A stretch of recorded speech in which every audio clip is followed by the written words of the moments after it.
فانوس بن کے جس کی حفاظت ہوا کرے، وہ شمع کیا بجھے جسے روشن خدا کرے۔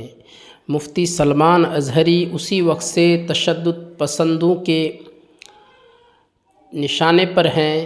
جب سے 2021 میں انہوں نے یتی نرسنگھانند سرسوتی کو مباہلے کا چیلنج کیا تھا، اور پچھلے کئی سالوں سے یہ لوگ کوشش میں لگے ہوئے تھے کہ کسی طریقے سے مفتی سلمان اظہری کو گرفتار کروایا جائے۔ آخرکار ان کا یہ مقصد پورا ہوا۔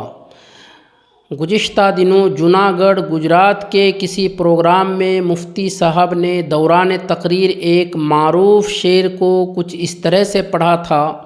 کچھ دیر کی خاموشی ہے پھر شور آئے گا، آج کتوں ہم سے الجھتے ہیں، ابھی تو کربلا کا آخری میدان باقی ہے۔ کچھ دیر کی خاموشی ہے پھر شور آئے گا، آج کتوں کا وقت ہے، کل ہمارا دور آئے گا۔ لبیک یا رسول اللہ، لبیک یا رسول اللہ، لبیک لبیک لبیک یا رسول اللہ کا وقت ہے، کل ہمارا دور آئے گا۔ شعر اصل میں کچھ اس طرح سے ہے: کچھ دیر کی خاموشی ہے پھر شور آئے گا، تمہارا صرف وقت آیا ہے، ہمارا دور آئے گا۔ اس شعر کے پڑھنے کا پس منظر نہیں معلوم، لیکن مختصر سی کلپ سوشل میڈیا پر گردش کر رہی ہے۔ اس میں ہندوؤں کا کہیں کوئی ذکر نہیں ہے، نہ ہندوؤں کے کسی آستھا کو کوئی ٹھیس پہنچانے کی کوشش کی گئی ہے۔ پھر بھی آئی ٹی سیل نے پروپیگنڈا کیا اور اکثریتی طبقے کو کتا کہا گیا ہے بول کر کے ان کے خلاف FIR درج ہوئی، اور کل انہیں حراست میں بھی لیا گیا۔ پریشانی کی بات یہ ہے کہ اینٹی ٹیررزم اسکواڈ نے ان کو گرفتار کیا ہے، پولیس نے نہیں کیا ہے۔ یہ ایک ہلکا سا ہی صحیح اندیشہ ہے،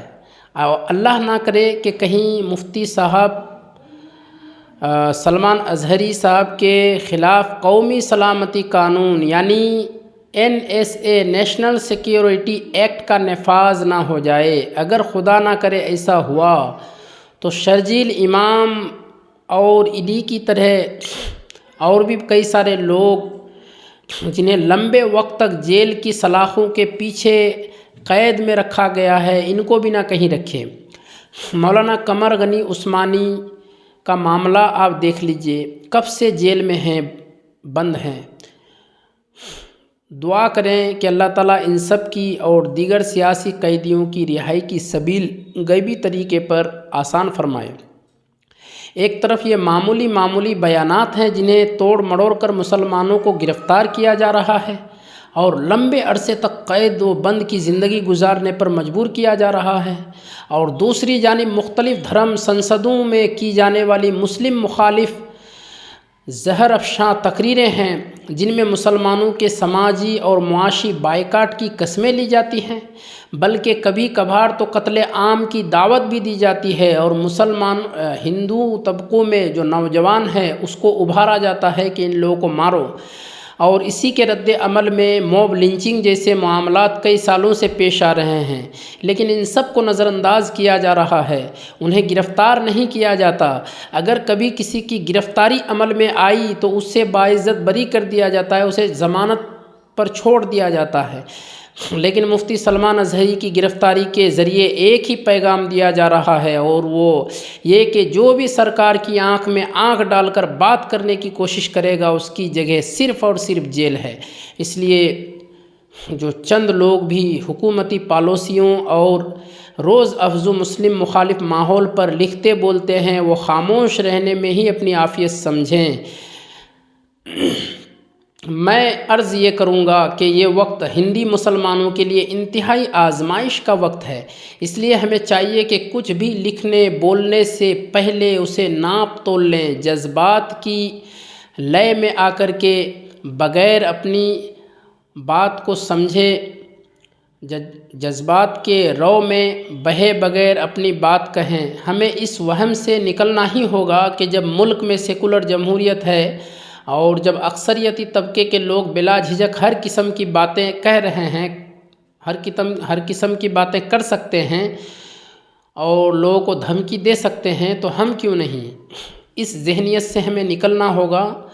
اور ہمیں جذبات سے خالی ہو کر کے لوگوں کو دین کی باتیں پہنچانی ہوگی۔ جب ہم صرف خالص دین لوگوں تک پہنچائیں گے اور لوگوں کا ایمان مضبوط ہو جائے گا، تو جو مسلم مخالفین ہمارے خلاف پروپیگنڈے کر رہے ہیں تو ان کے پروپیگنڈے خود بخود ختم ہو جائیں گے۔ آج ہمارے ایمانی جذبے ٹھنڈ پڑ چکے ہیں، ایمانی اعتبار سے ہم بہت کمزور ہو گئے ہیں، اور ایسے حالات میں ہمیں